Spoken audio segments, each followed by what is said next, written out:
hustling, hustling, hustling, hustling, hustling, hustling, hustling, hustling. Coming up in this week's episode, we've got insights with myself on how and when to buy your first property. You're going to come with me and check out a couple of properties we've got ready coming to the market this week. Myself and Adam will be doing a Long John challenge. That's when you try and eat a cream bun in under 3 bites. We also go and check out a block of land I've got coming to the market this week in Camira.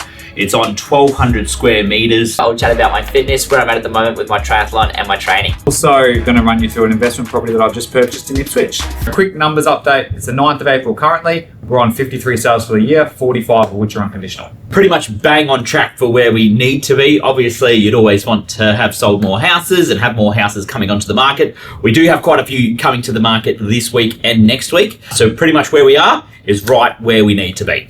Another big highlight for us was just putting a property under contract this morning, on the market for 3 months with another agency.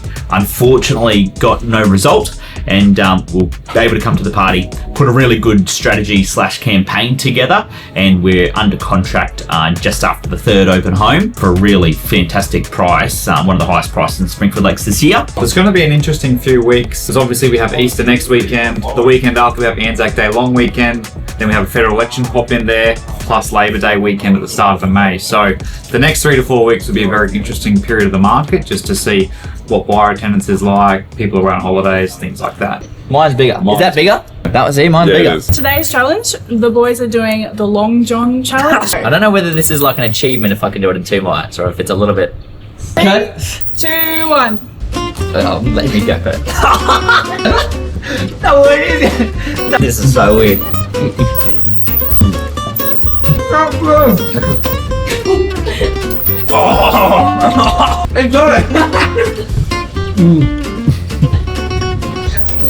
can't control where the cream goes.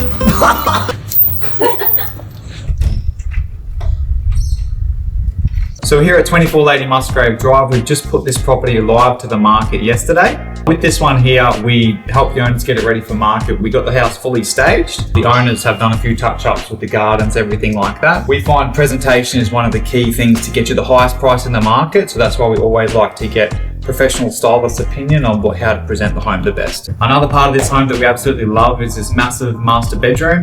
It's got built-in robes, big walk-through ensuite with double vanity, and you've got a big walk-in robe at the back there as well. Trendsetter, whoa, league of my own, it don't get better.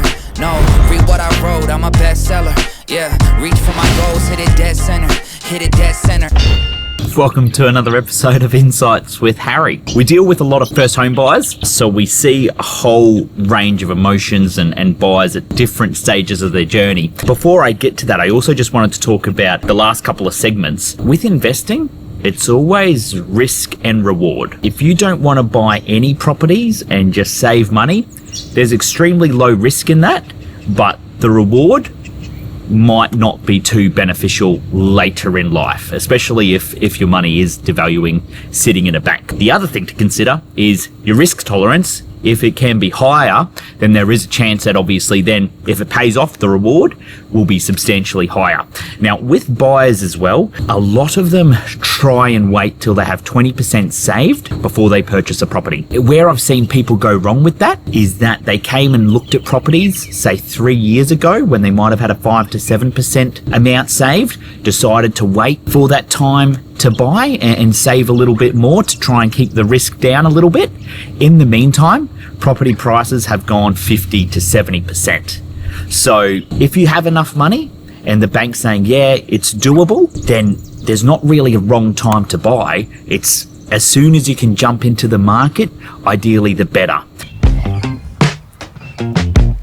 Something that we don't see a lot of, because we sell a lot in like the greater Springfield established areas, is blocks of land. So this one here is actually a pretty exciting opportunity. So we got the go ahead from a good friend. He's just subdivided a huge 1,200 square block here, which is pretty much nearly all flat.